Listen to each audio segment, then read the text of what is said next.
We often see the success, but we rarely see the struggle that created it. I didn't even see it as entrepreneurship. I saw it as, we do this so we have money at home so we can survive. We celebrate the company, the recognition, the achievements, but behind every great story is a person who had to fight battles nobody saw. Cost me failed relationships, a lot of sacrifice, not building a family like my friend. Before Buyam became one of Africa's most promising startups, there was just Churchill, a young entrepreneur with a vision and a belief that something needed to change. I decided to just quit my job and focus on doing the business. Building a company is not only about ideas, it is about uncertainty. I didn't want to go back to school, and I started teaching myself software engineering. It is about making difficult decisions when nobody knows if you will succeed. I actually learned software engineering like I was in Stanford. Now with Buyam and Kevin, Buyam is your plug for everything.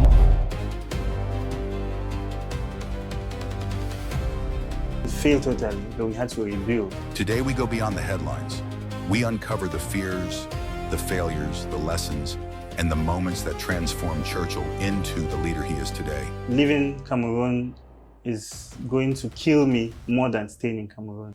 I will not be happy if I am not able to use the talents I was born with to help make a difference in Cameroon and Africa. Access to capital is almost zero in Cameroon, and that's the most difficult part of building in Cameroon.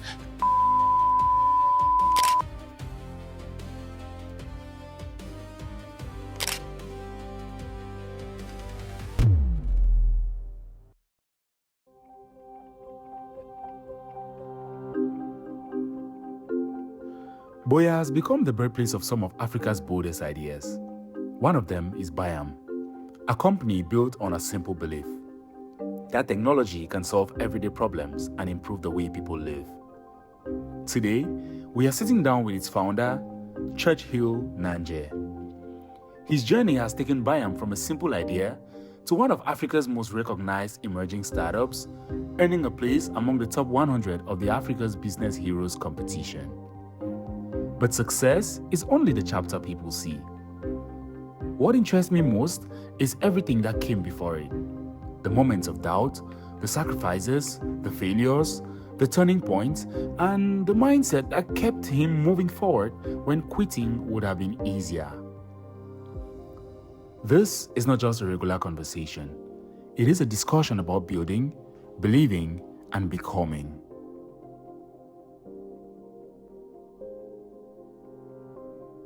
Hi everyone.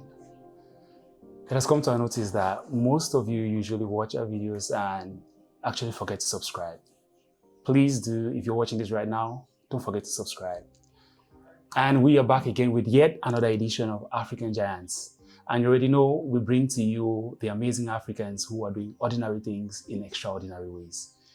We have an amazing guest with us here today. Not to overdo it, there are people who, if you try to introduce them, you might do it badly. Ladies and gentlemen, we are here at Buyam, and I'm here with Mr. Churchill. I'm glad to have you on the set. Hey man, thanks for having me. It's an honor. It's a privilege to have you on set. Not easy to have you these days, huh? Yeah, man, it gets crazy. It's just a lot to handle, yeah. What scares you the most today, Churchill? What scares me the most is my biggest fear. That's what you want to know. My biggest fear today is not being able to achieve the goals that I have set for myself and to create the legacy I had always planned to create 20 years ago. I set out to create 20 years ago, the day I'm on my dying bed. I want that. I'm scared that I might not be able to do those, or not doing that scares me a lot. So yeah. Nice. Yeah. But with everything that's happening today, with all the ventures you're building by Afrovision, Joku, and all the rest, was all this planned from childhood? Like, did you see this coming from childhood? No, it was all an accident. As a kid, I was a science guy. Even from from primary school, I was the experiment guy. The best things I loved about studying was if there was an experiment. Like if I open any book and I see that there's an experiment where I have to do something physically, like cut a piece of paper, make a fish, put some chemical, put it on water, and then it moves due to convention, current. Those are the things that interested me a lot as a kid. So I always wanted to do things, make things come to life. I didn't really know, I could not define it. But today, if you ask me, I'll tell you, I was that kid that always wanted to create something by learning or by trying. So innovation, I always love innovation. I always love trying things, making things work, making things come to life. And in secondary school, my best subject was physics, then maths. So you can get the kind of profile I have. Yeah. But from your childhood, were you thought about work and money? No, it was not explicitly. It was implicit. So my mom, because my dad had 3 wives. I think, so my dad was living in Douala with my stepmom, and my mom was living in Miami alone. She was working there as a nurse at the hospital. So when I'm with my mom, she exposed me to money making, not directly, was indirectly. How? She works, of course, so she has a salary. But when she's not working, she's farming.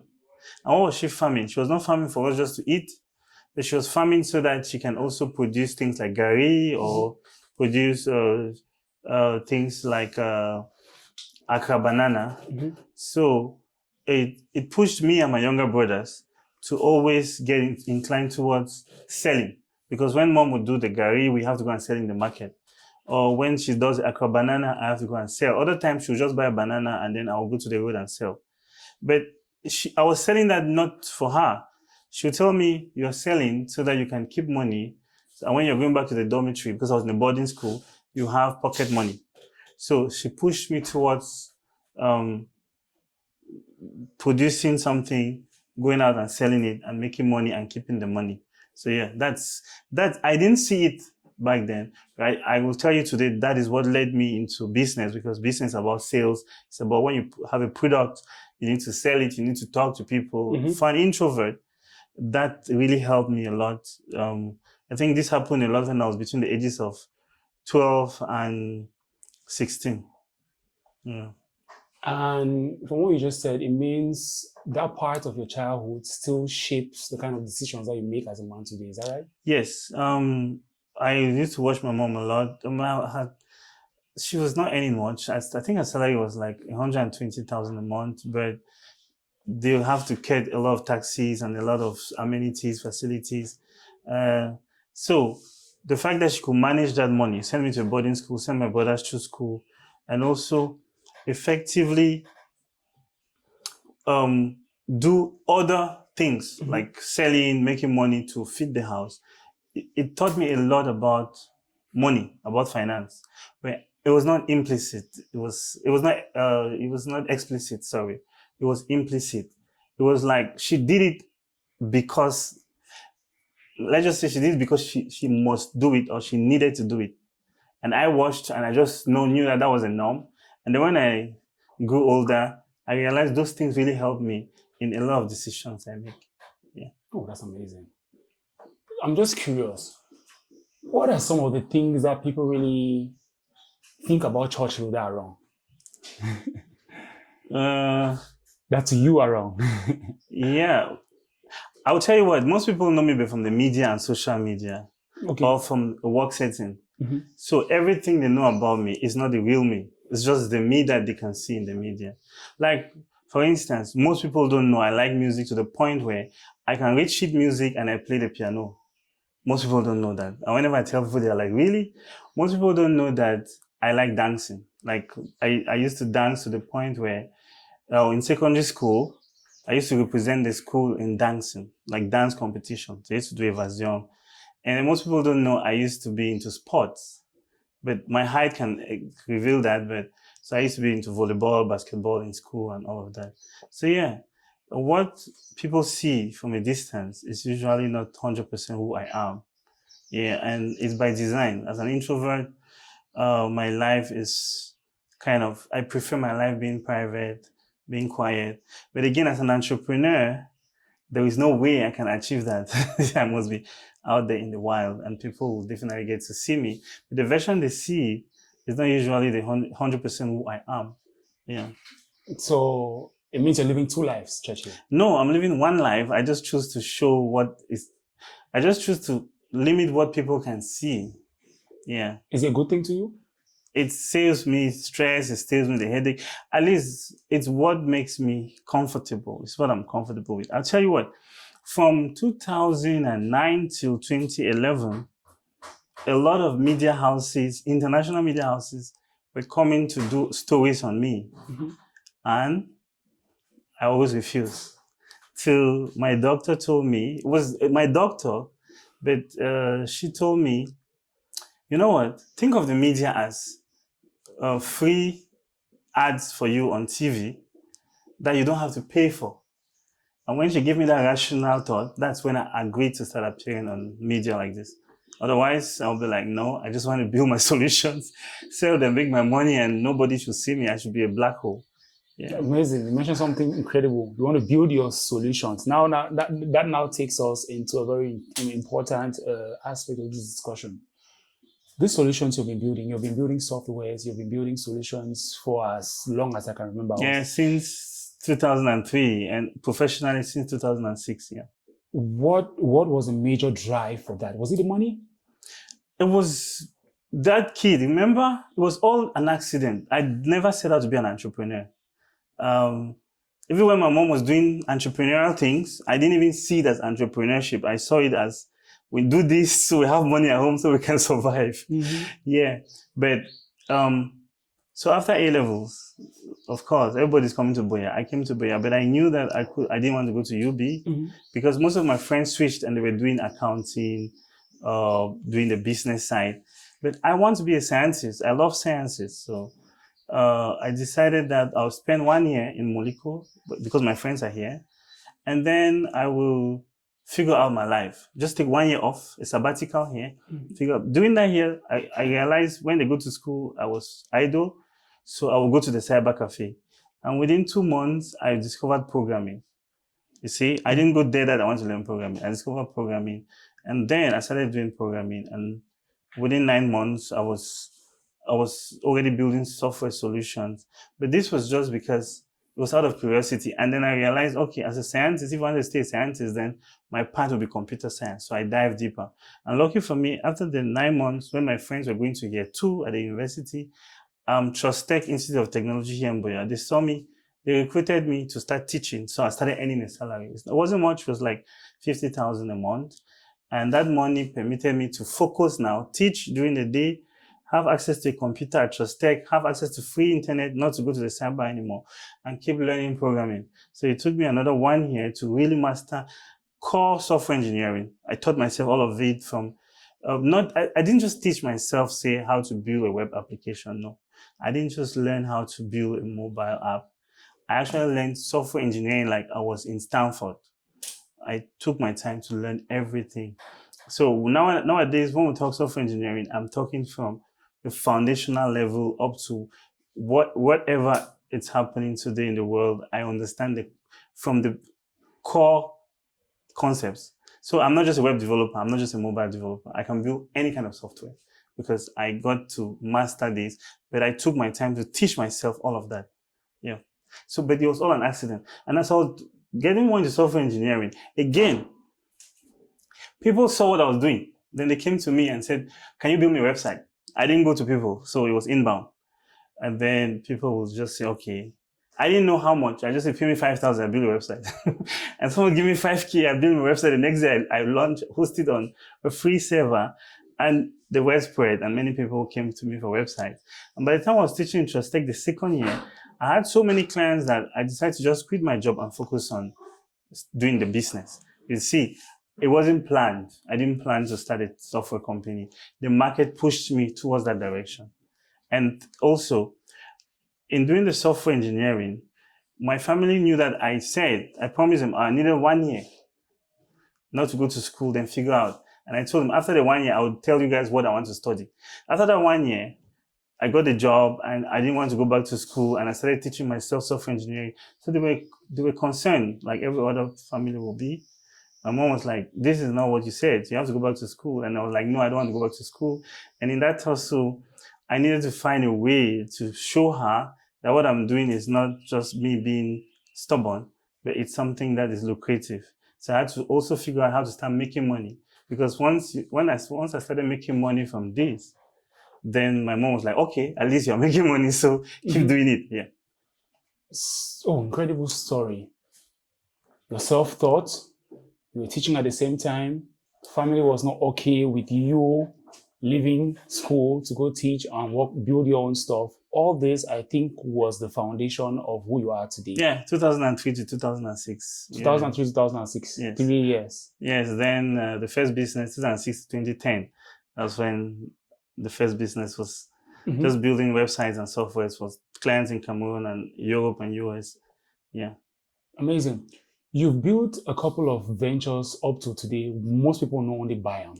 Most people know only Buyam. There's some today. people that know only Njoku. Yeah, some There's people, an era. exactly. There's of the different era now, eras. people that know just Buyam. Buyam. Yeah. So just, I want you to just take us maybe a couple of years back, maybe just touch up a little bit on each venture, each problem you're looking to solve with that venture. Just touch, then let's arrive at where Buyam is today. Okay, so 2006, I quit my job at Trust Tech to focus on business. And the business was to sell the skills I had. What skills did I have? Software engineering, web development. Then there was no mobile. So I started a first company building software solutions for clients in Cameroon, in Africa, in Europe, in the US. So from 2006 till 2011, that's what I was doing uniquely. I had to figure out how to solve that because nobody had done it in Buyam before. There were a few software companies in Douala, but in Buyam, nobody was doing that. And I needed to make it work. It was new. It was weird. People didn't even understand it. So then I had to learn marketing. I had to learn sales. I had to learn strategy, HR. I had to learn talent development because I needed talent and all. So I spent those first 5 years learning all these things, hiring people from university, mentoring them, working with them, guiding them, and some of them will leave. And this was happening a lot when we had projects on the line. So one day, I always felt like, when these people leave, why can't I have a system where I just go and search for new people and hire them? Okay, and then also I had some websites I was running at the time for ubstudents.com, a lot of that whenever they publish jobs there, a lot of people apply, and even jobs that were like 2 years old, expired, people were still applying. So by 2010, I saw all this data. I needed a place where I could get CVs fast, and people needed a place where they could find fresh jobs so they will not be applying old jobs. Boom. That's how I built Njoku.com. I built Njoku to aggregate all jobs so that people can find fresh jobs closest to them fastest. And also, they can drop their CV so that the hook was, drop your CV, our machine learning will analyze it, and then we'll start sending you jobs that match your CV. You don't need to do anything. Just drop your CV and your email and your phone number. And when there are jobs that match, we'll send you an email from analyzing your CV. So we did a bit of machine learning categorization and clustering. But it was a marketing decision because as they drop their CVs, now we have data. And that data is what I was looking for, and I'm sure most companies were looking for at the time. And that's how we built Njoku to 350,000 CVs, about 50,000 companies using it at the peak of it before we exited in 2020. Yeah, and then now after I exited Njoku, while I was still doing Njoku, 2014, I met Kevin. Kevin, he was doing e-commerce, like drop shipping. He would pick products from real shops, but those shops were not online. So he would take their products and sell online, effectively becoming their online store while they were just in their shops. And he was so successful, he came to me and said, he's using Facebook, he's using WhatsApp, he wants to build a website. So I built him a website in 2014, and I kept working with him, figuring out what ways the website can work. It was just like a site. I was doing Njoku at the time, but I'm a software engineer, so a basic website. I think the first version of Kevin's e-commerce store, I did it in like 1 day, and then we launched it. And then we kept, as he was working, we were looking at the market, we were learning, and I was adding features for him, So, by 2020, I learned a lot about what e-commerce works in Cameroon from 2014. So that's 6 years. And also, Jean Lobel Hospital is my childhood friend. We grew up in Kumba. We used to all do dance competitions, sports. He was in another school, I was in another school, so we used to meet at dance competitions. That's how we got to know each other. And then we came to Buyam too. So by 2018, he had a shop called Diza Diza. I think it was his wife, Natalie's shop. He also contacted me to build him an e-commerce store. So I built him to an e-commerce store that I managed from 2018 to that 2020. So, and a lot of other people, I did similar for them. Myself, not the team, not my engineers, myself. So by 2020, 2021, when we were working on Buyam, I was building what I knew the market already needed, what was already tested. And some people, when I built it, some people were even laughing, like, is that even an e-commerce platform? Mm-hmm. And I was like, you guys don't know. I have 6 years multi-client experience building e-commerce for the Cameroon market. I know where it fails, where it doesn't, where it works, and all of that. I know what the market needs. I know how the market will respond to it. And that's how we built Buyam now in 2021 with Kevin and launched it. And yeah, the story continues. Incredible story. Kelvin is your co-founder. Co-founder of Buyam today. Yeah. He was my client and my mentee. Then 2021, we talked. He wanted to build a mobile app for his online store. I told him, well, you know what? Why don't I just build this mobile platform with you and everything? Not only for you, but for all the millions of merchants in Cameroon. And he was like, yeah, that's cool. Well, since you already work with merchants, you can onboard them. So that's how our partnership was forged, and we launched Buyam. Partnership. That's an incredible story, because you don't see that every day. That somebody comes with an idea to you, you see it, you find opportunities, then you get to tell the person that, hey, we can actually put heads together and we'll get this into work. That's an incredible part of it. Well, I had 2 years. I tried 2 times.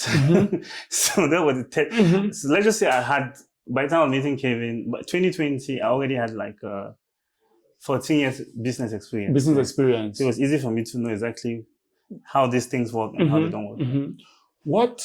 Let me get into your brain a little bit. What pertinent problem did you identify with, let's say, Cameroon and Africa, that you actually said, no, Buyam is the thing that is going to solve this problem? So most businesses in Cameroon, small businesses around the corner, you cannot find them on Google, can you? Well, a couple. Yeah, but I mean most. Yeah, most, yeah. Let's say there are many shops in Bonaberi. Some are even inside Rai. Some could be inside Bojongo. And they are selling, I don't know, perfume. They're selling nice watches. They're selling nice t-shirts. They're there. But you're in Douala. Do you know them? Will you know them?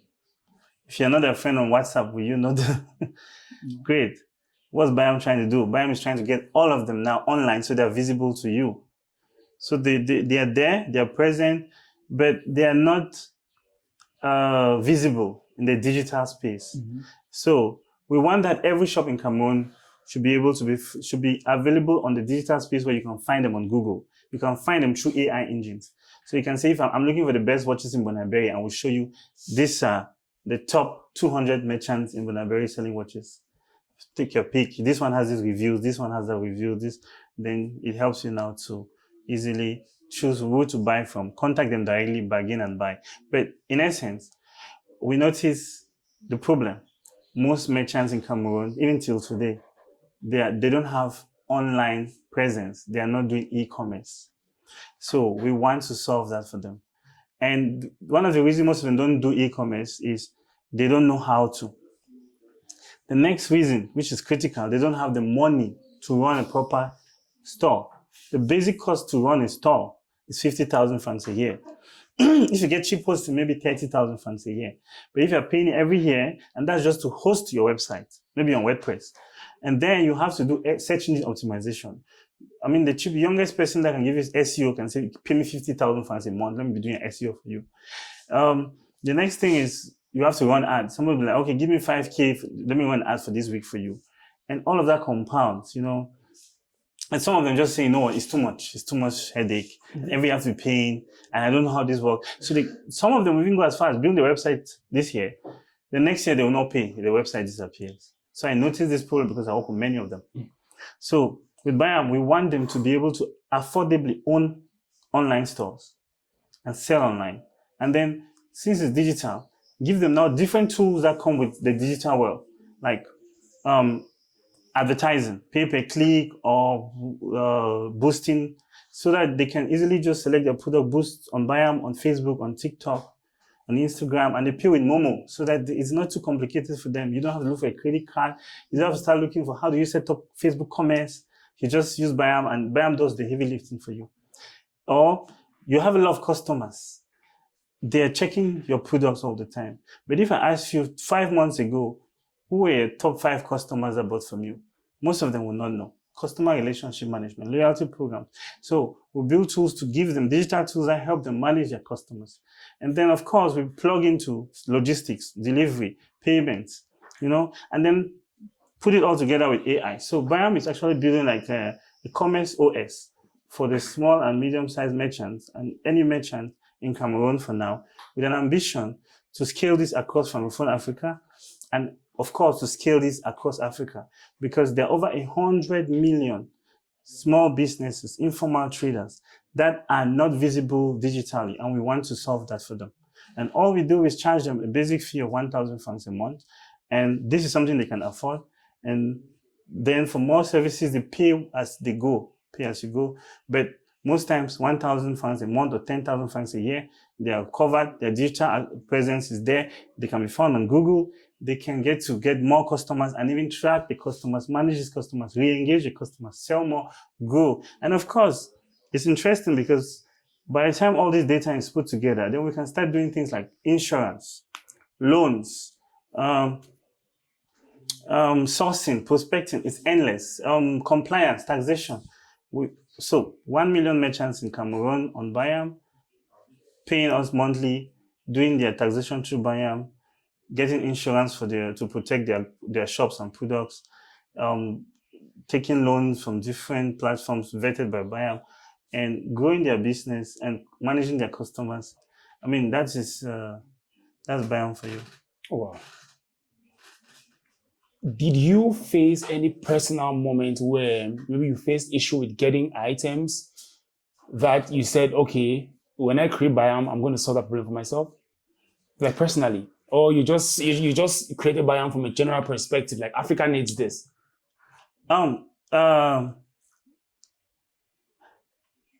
Since I knew Kevin, I've never had issues to source anything I wanted. Oh, I see. Since 2014, whenever I need anything, I was not even thinking twice. Kevin was my plug for everything. Now with Buyam and Kevin, Buyam is your plug for everything. Yeah. So no, I didn't face it directly, but the market told me what it needed. I looked at the market, I looked at the customers I work with. I had real world data. And then that pushed me to build this to solve that problem. It's a massive problem. Like I said, 100 million plus small, medium-sized, and informal merchants across Africa. 30 million of them in Francophone Africa.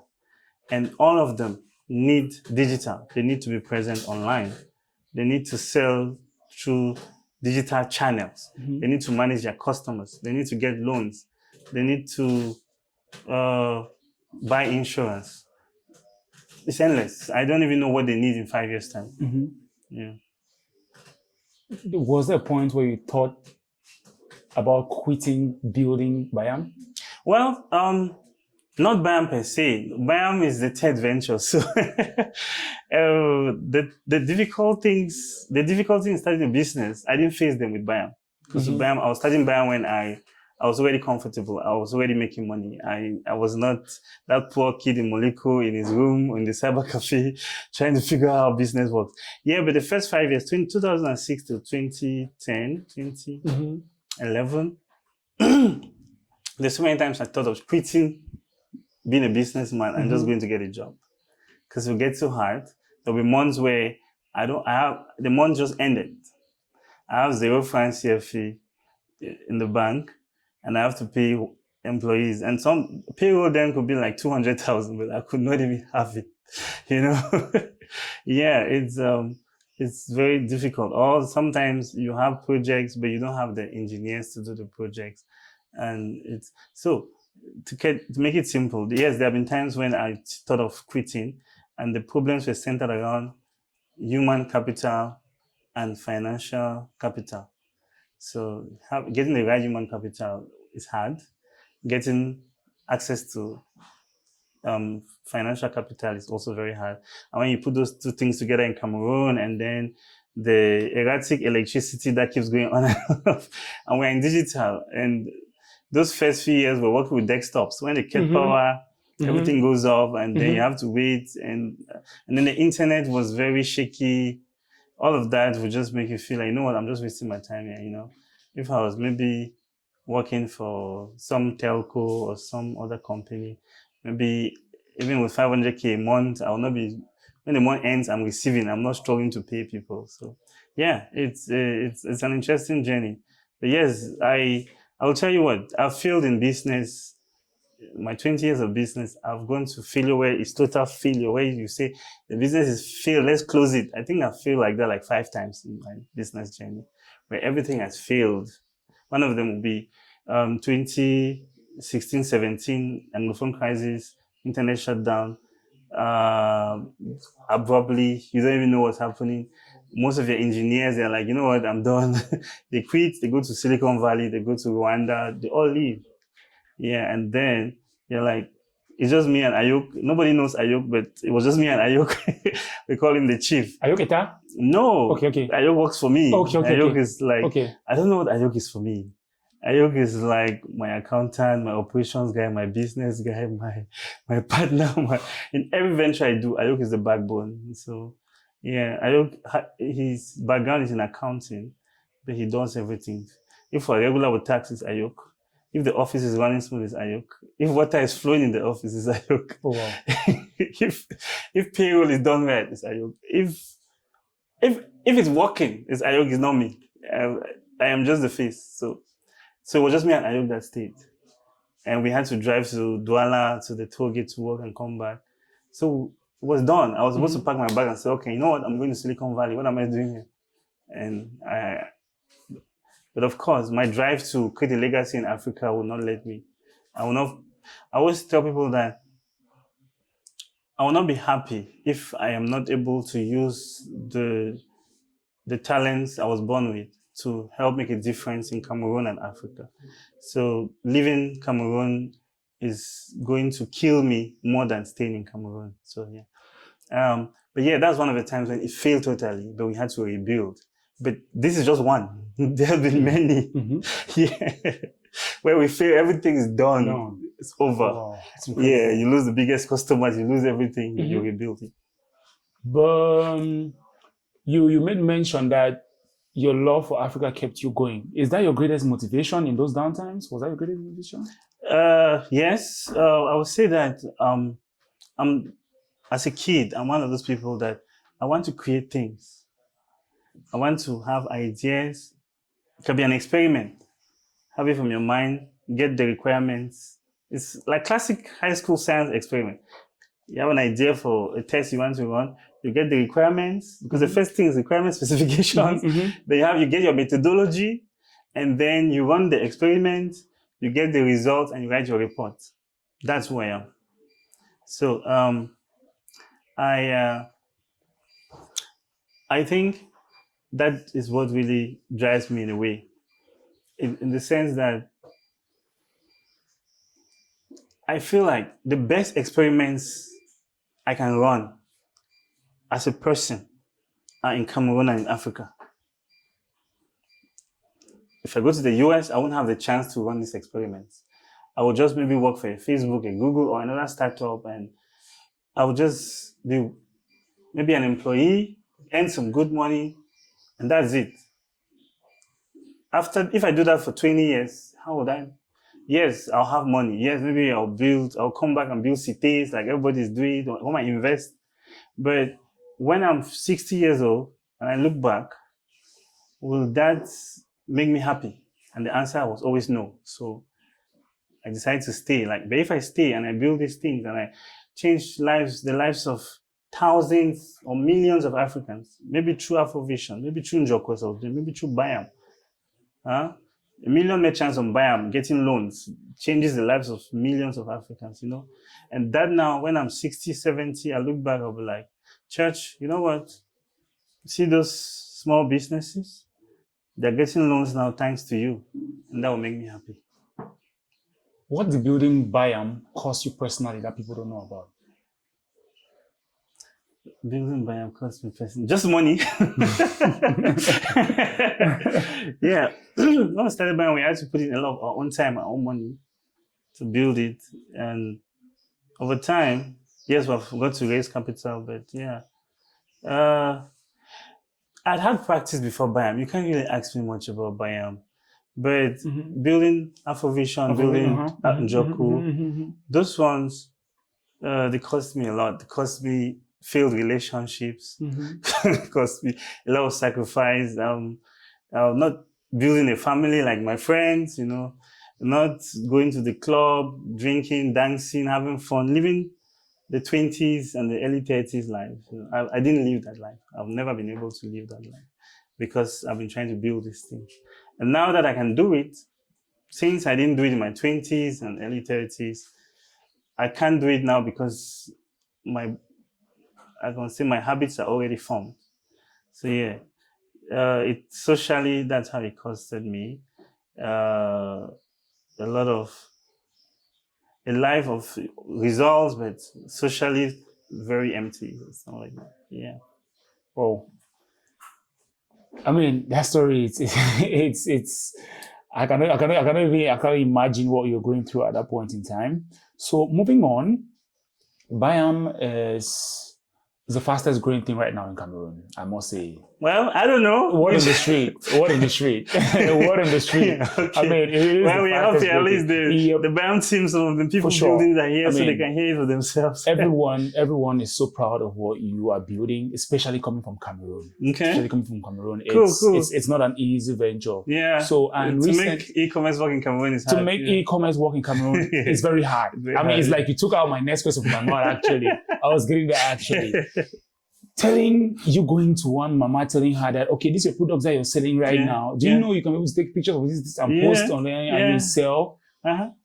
How do you do it? How challenging is that? One of our most active vendors who signed up in April, and she's the most active today. She's 56 years old. Come again? One of our most active vendors on Buyam. Yes. She's in Bonapriso. She's a 56-year-old woman. 56-year-old. Yes. She signed up in April, and her shop is growing very fast. The leads she's generating on Buyam are amazing. Yeah. And she had 3 months trial. And before the trial could expire, because everybody that register on Buyam, you get a 3 months trial. You don't pay us anything. Just come register. We just need to verify where you are, your ID card, your location. They will approve you. Sell. Make money. 3 months. Then after that, you start paying us 1,000 every month. Second month, she just came back. I'm telling you this story because she's 56 years old. Signed up in April. By May, say June, I think it was June, she contacted our sales team and she said she wants to pay 1 year upfront.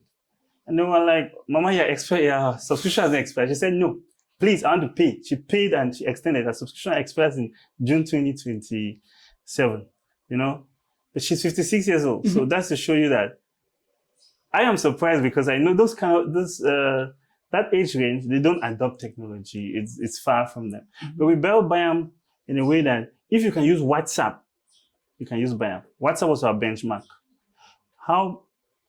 If WhatsApp was to build this feature, how would they build it? They would build it like that.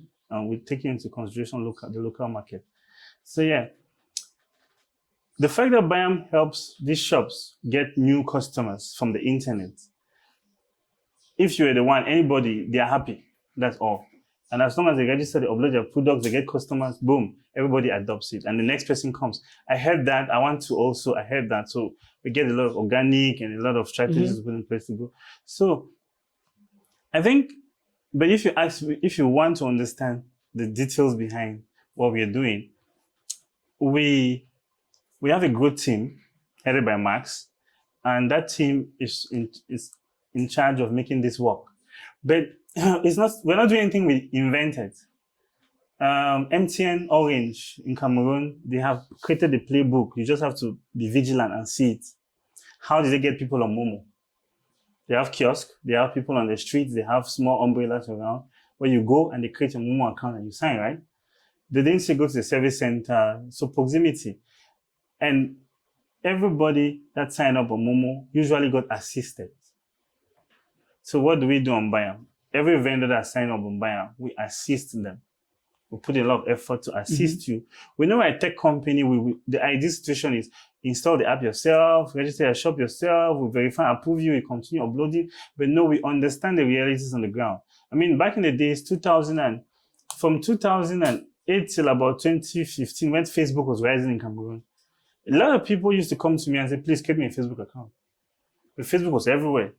That's Cameroon reality. It's what people miss. When you're building technology in Cameroon, you want to build the best. No, you have to build simple technologies that the people can use. But again, you have to assist them use this technology. And that's where it costs a lot of money. And that is the cost most people don't see. And that's the hardest part of building Buyam. Because we have to assist these vendors. We have to support them. We have to work closely with them. And we're working with them in Boya, in Douala, in Yaoundé, and Bamenda. And sometimes we're going to work with them in Kumba, we're going to work with them in Nimbe. Yeah. So it means every vendor that you have on Buyam, at least they've received some level of support, guidance or support from hands-on, the team. physical, face-to-face. Oh, wow. Wait, do you know anybody that is using Momo that has not received that kind of support? Yeah, that's a tough question. Yeah, that's true. Yeah, but people don't see it. It's right in front of us. That's why I can talk about it, because it's a clear strategy that we talk about. Yeah. Oh, wow. I mean, and today, Buyam, it's what it is, and it's really valued high, like I said earlier. Okay. And today you're being featured on Africa Business Heroes. Buyam is on Africa Business Heroes right now. Yeah, top 100. Top 100. Yeah. Business, most top great 100 businesses in Africa. In Africa. Yeah. And Cameroon is represented again for the second time. I think first was Hospital? Hospital, yes. Last year. Yeah. Then this year, Buyam. And this year, 24,000 businesses applied. 24,000 businesses, yes. And you made the top 100. Buyam was among the top 100 from 24,000 different businesses from 52 African countries. So, what did that feel like? I was indifferent about it. Trust me, I was okay. When you've done business as long as I've done, not many things excite you. You know, most things that excite me, being able to go to the house and sleep, have a good 6 hours of sleep. That excites me. Or just going to the beach with my son, and then we spend a few days sleeping next to the ocean. Those are the things that excite me. I'm sure when that came out, me and my son were on vacation by the sea somewhere. And it's like every other day. It's not, I mean, you can give me $100 million today, $100 million, by the way, and I will still live my life like I lived yesterday. I think the journey has, in Fiji, they say, don't cook you don't done. So, yes, the journey has passed through me, and I've passed through it. And now there are more things in life than all of that. Of course, it's good for the team, it's good for the business, but my whole life is not a business. So being on ABH is good because it helps Buyam. And it also validates Buyam. And it also encourages the team working behind Buyam. Mm-hmm. Like what you guys are building, Africa has recognized it. The Alibaba group, they have recognized it. So you stand out. So you keep investing, keep doing the effort. So in that sense, it made me very happy. It gave us courage. Yeah, other than that, it's just like being on CRTV, or just like being on CNN, or just like being on France 24, or being named by Fast Company or Forbes. Yeah, mm-hmm. Yeah. It means that to you isn't really success. Yeah, success is 1 million merchants on Buyam selling to 100 million customers every month, or 10 million merchants on Buyam, or 100 million merchants on Buyam, all paying 1,000 francs monthly, so that we can create a lot of jobs and also create a lot of value for investors and create a lot of emotional value for me. Like, see, staying back in Africa was worth it. Not falling bush was worth it. Taking the decision to focus on where I can create the most value was worth it. Yeah. That's incredible. I mean, to hear someone actually sound the way you just did, it's what's the word now? It's difficult to actually comprehend, because that's success to most people. Because to most people, if they can even get these awards and not even have up to 100 on the platform, they are good. Well, yeah, it's value creation. That award, that recognition will help us create a lot of value faster. It will accelerate how we create the value. Yes, granted, perfect. I like it. I'm so happy we got that. Without that, it might be harder. It will be easier now. Other than that, the only thing that matters is value creation. What value are we creating for the average merchant in Cameroon? What value are we creating for this guy selling soya at UB Junction? The day we can tell you, hey, you know what? We can help you package this your soya in different products. We upload on Buyam.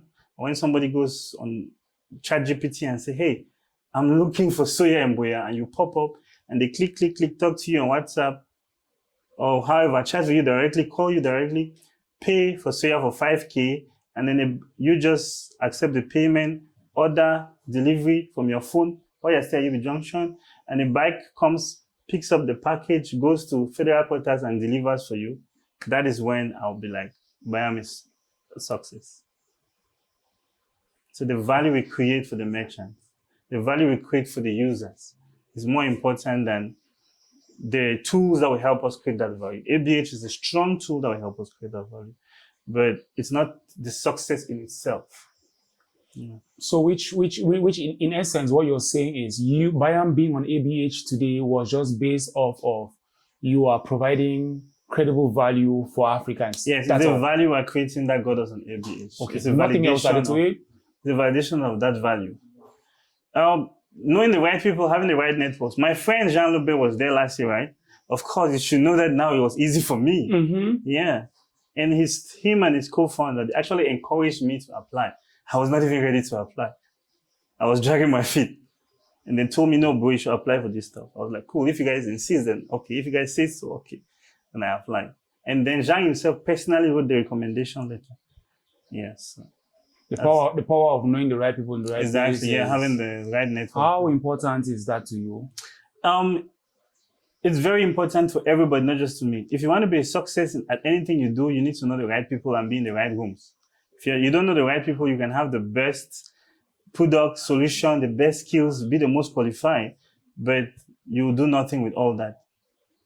But if you know the right people, if you don't have all the skills and you're not that qualified, Mm-hmm. you might do something with the little skills and qualifications you have. So no, it's non-negotiable. You must know the right people. You must be in the right rooms. You must connect with the right people. You must work with the right networks and leverage the people you know the people that know the people that you need. Yeah. Mm-hmm. Yeah. I see you have a very big team. You have a very big team building, I mean, we're currently in your space right now. I see that a lot of work is being going on. But then I just want to ask, what do you look out for when hiring? Great. It's simple. I look at people that have 20 points and above at GCA levels. If you want me to break it down, that's it. But then again, it's not a complete. It's not a complete determinant for someone who is really. Yeah, but they say exams are not the best test of knowledge, right? Mm-hmm. But it's the best available. And again, I didn't say university. I said A levels, an equivalent.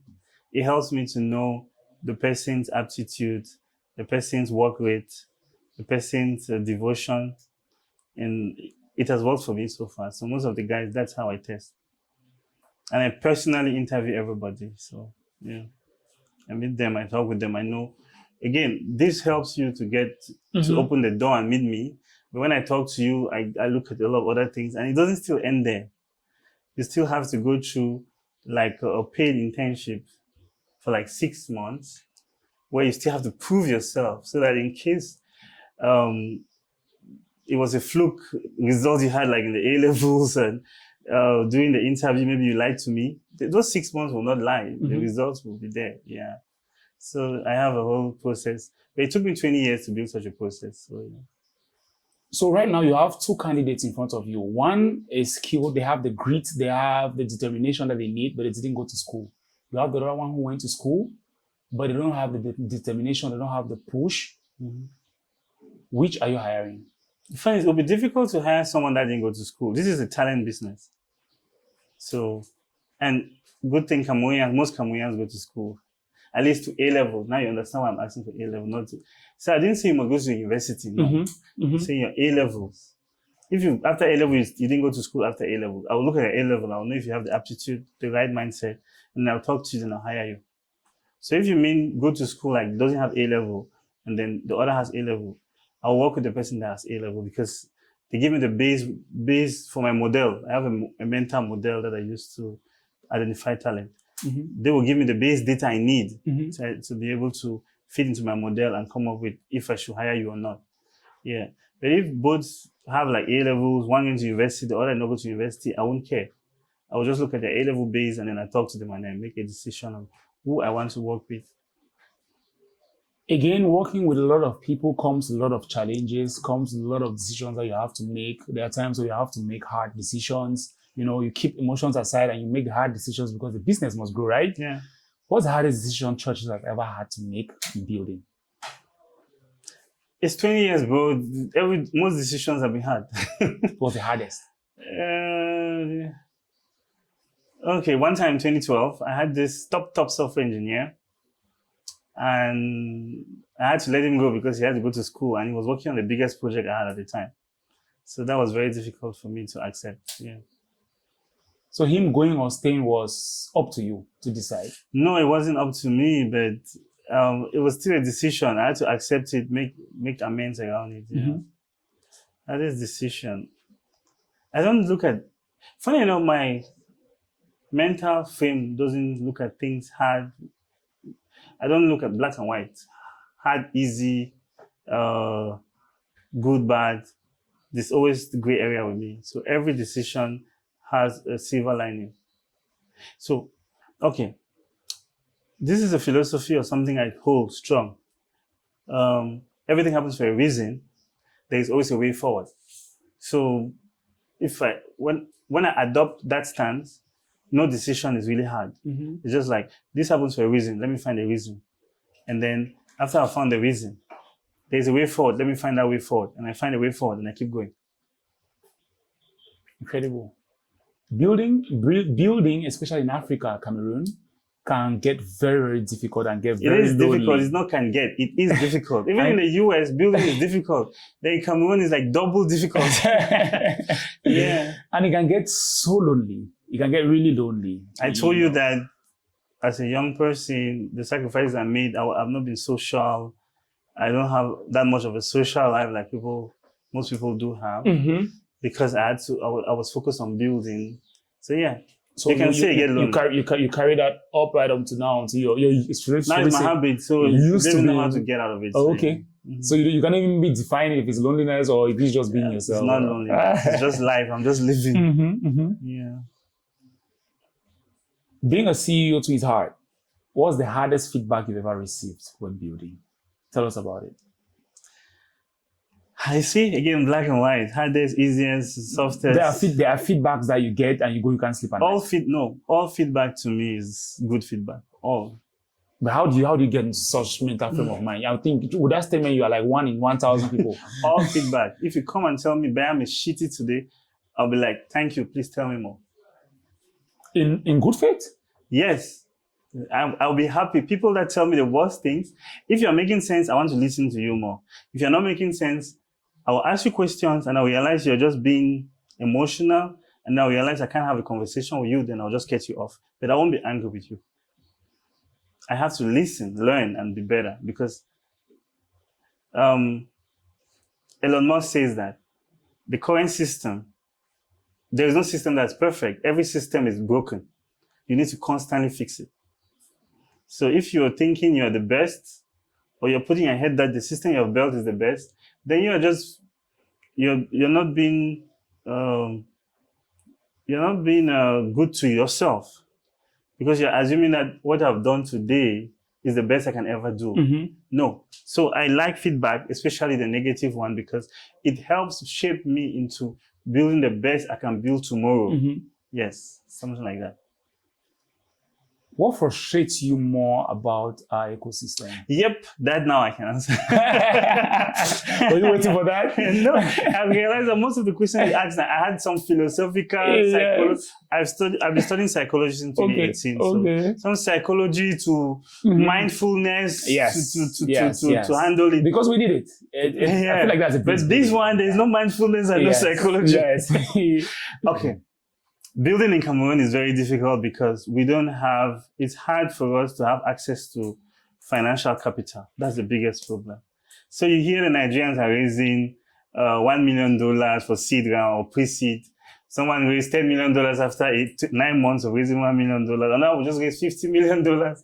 That is still a luxury in Cameroon. It's not even about how good of an engineer you are. It's not even about how good your product is. It's not a merit system, let me put it that way. It's mostly about who knows you, who do you know, what network leverage do you have. So that's the most difficult part of building in Cameroon, because most Cameroonians don't have those networks and they cannot leverage it. Plus, Cameroon is seen as a francophone African country and market. And most investors look at Nigeria, Ghana, South Africa, Kenya, Egypt. And I was not born in any of those countries. And I cannot go and, maybe it's a strategy, but I prefer to scale to those countries than go and start in those countries. So that's the most difficult. Access to capital is almost zero in Cameroon, and that's the most difficult part of building in Cameroon. Because to build here, like right now, we're running on solar. I don't know if you can hear it humming. It costs money to set up solar. But if you don't have solar, Socadel will get power. And you will not tell your client or your users that, I'm sorry, they get power. Wait till when power is back before you continue using the app. They don't want to know if they're depending on your app to make their business grow. You need to serve them 24/7. And you need to be building regularly and you need to constantly grow. So to do even the basic business, you need capital. But access to capital is very difficult, especially for tech. And it's hard also because it's a psychologically difficult reality, because you sit in Cameroon and you see Nigerians raising for similar things that you're doing in Cameroon. And it can get to the best of us. You need to really be mindful and you need to really process it and you rise above it to keep going. Because it can easily make you say, you know what, I'm just wasting my time. Those guys, I don't even know what they built, but they just waste $2 million. And I'm here, I'm trying to convince investors to give me maybe $100,000. And it's a whole due diligence, this, that. Yeah, but of course, over time it gets easier, but that's the most difficult thing about building Cameroon. There's also a question of stereotypes around digital products and and all whatnot. People accepting that, hey, I can actually put my money here and, I get my product to my door. How do you get to handle stuff like that? There's scams everywhere right now. It's two-way street. For Buyam, like I told you, I worked in e-commerce as a solution provider, a tech, as a software engineer for Kevin and for Jean. From 2014 to 2020, I had 6 years experience on e-commerce in Cameroon. How to sell products from Buyam to Garoua, because Kevin used to sell like that. So all that data taught me everything I needed to know. So it made it easy for me to build what the market wants. Status is two ways. How do we get people to buy from Buyam? Because every vendor is physically verified. Their ID card is in the system. Their names, their location, their latitude and longitude of their house or shop is in the system. So if there's a scam, we have data to give the police to help the person they scam to go and start doing the legal process to ensure this. And it's similar. Again, these are things we learn from our local realities. Momo always want. How are people able to send money to someone else just with a phone number? It's because the person receiving, the ID card is in the system. So you send the money, you know that you can start from somewhere and follow their name as ID card appears to. So that's the safety we put in the system from the foundation. And of course, this gives security and trust, and people now use the platform. But it doesn't end there. Cameroonians want to still do their own due diligence themselves. That is why when you want to buy, we connect you to talk directly to the vendor.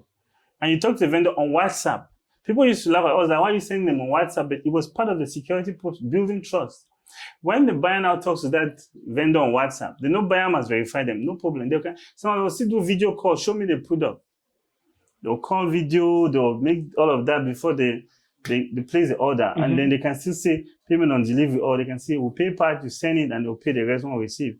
But Buyam is there always as a mediator to make sure that if anything happens with the transaction that started on Buyam, we make sure it gets resolved. Yeah.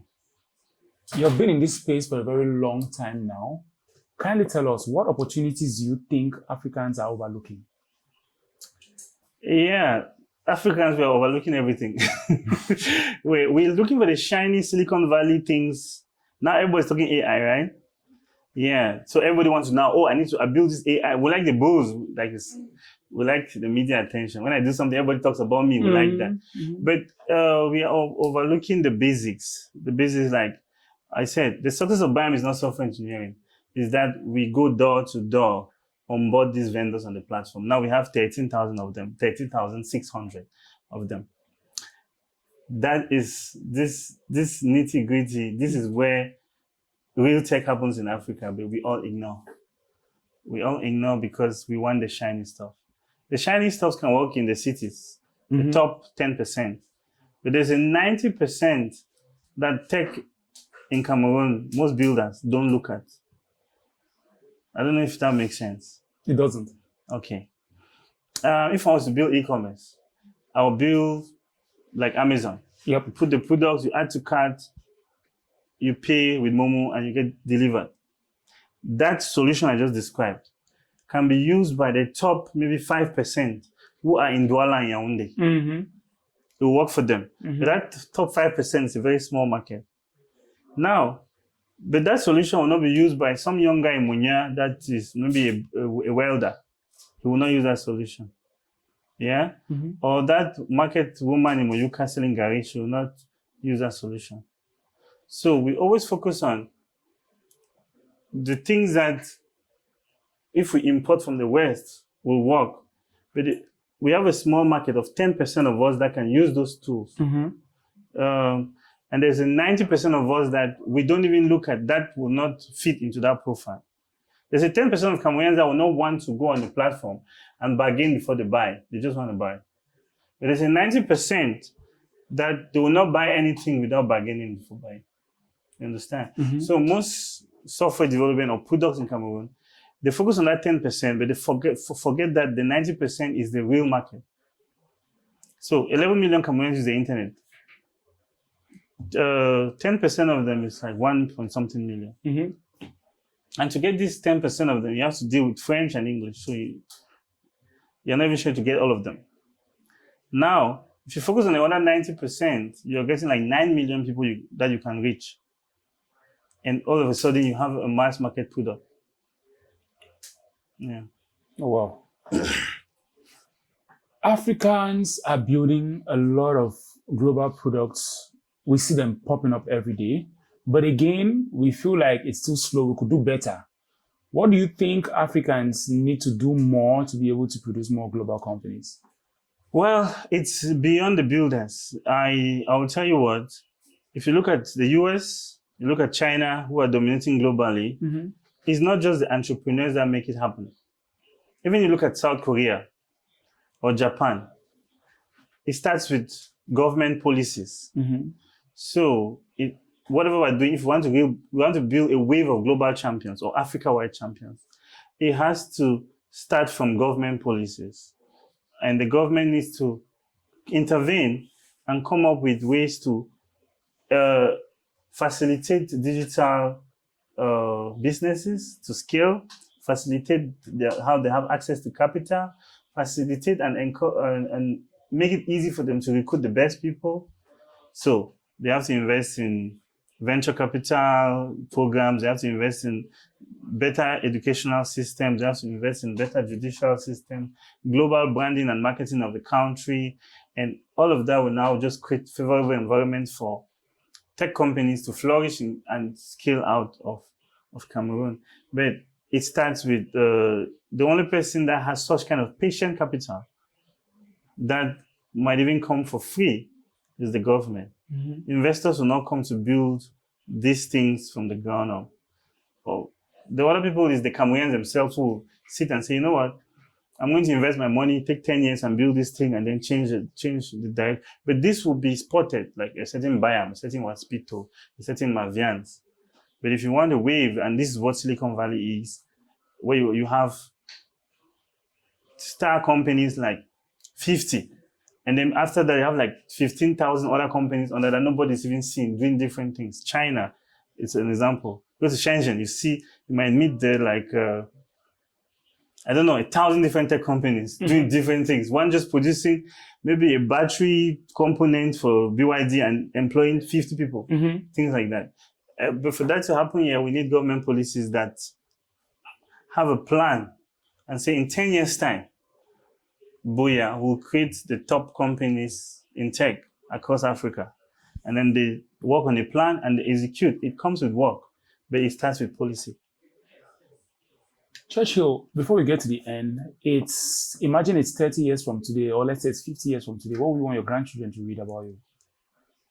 Well, I want them to read that their grandfather was able to stay in Buyam and use just the internet and computers and change the lives of millions of people across the world, starting with Africans. Yeah. That's a very powerful one. So this is going to be a very last one of my last questions.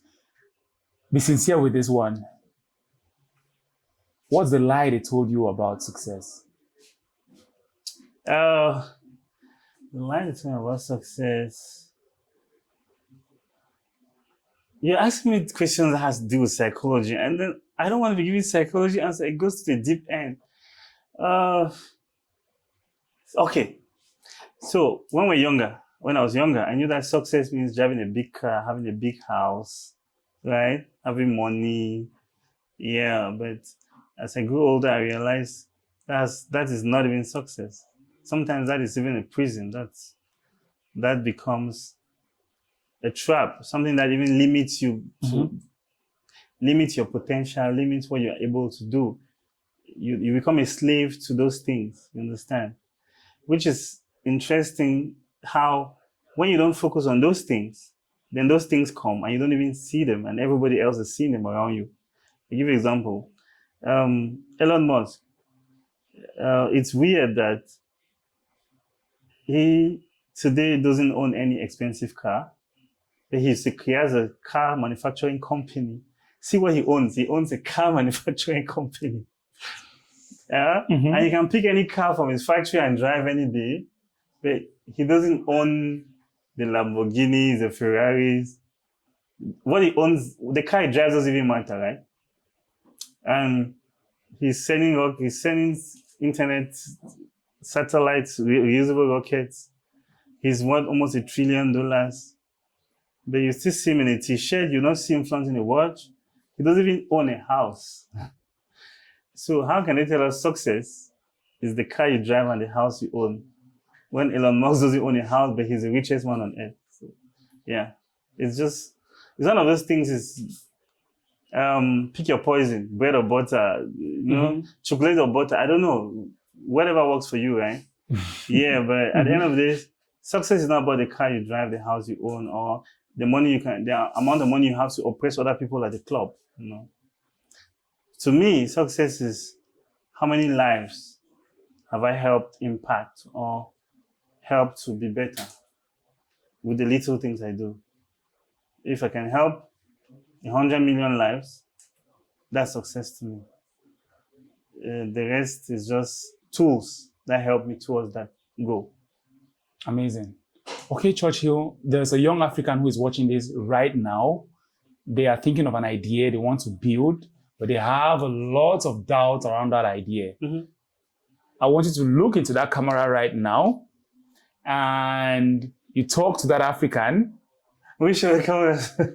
You have three cameras. You look at that one. Which one? And that one. Okay, that one. Yes, that one. Look into that camera, talk to that young African and give them a little pep talk. Pep talk? I don't do well with pep talk. I mean, anything you think is going to work, or don't motivate them. Tell them what is going to work. So if you're an African out there trying to build something like us when we started building Buyam in 2021, the only thing I can tell you is validate that it will work. And the only way to validate it is sell it, let people pay money for it before you build it. So sell first, not promises. Get people to pay you for it before you start building it. For Buyam, in April 2021, we decided we were going to build Buyam. The first thing we did, we spoke with a couple of merchants and told them, Buyam is coming. You're going to be able to have an online store. You sell to more customers, advertise your products. It costs you 10,000 francs per year. You just have to pay a registration. 3 of the vendors paid, and that's what pushed us to know this is something we should build. So sell it, validate it with real customer, not feedback, customer paying, validating with their pocket. Let them, with their wallet, let them pay you money. Once you collect it, even if it's 1,000, if a few people pay for it, build it, it's going to succeed. And there you have it, guys. It was an amazing session with Mr. Churchill. We're glad he was able to give us this opportunity to share with us his story, share with us his incredible journey, and of course, share with us his challenges building a multi-million-dollar company in Cameroon, to Africa, and of course, to the world. You already know how it gets. Hit the like button, hit the subscribe button. Like and subscribe. Always. And we'll keep bringing to you more and more of African giants, more and more of ordinary Africans who are doing ordinary things in extraordinary ways. Till then, I'll see you on the next one. Thank you. Bye-bye.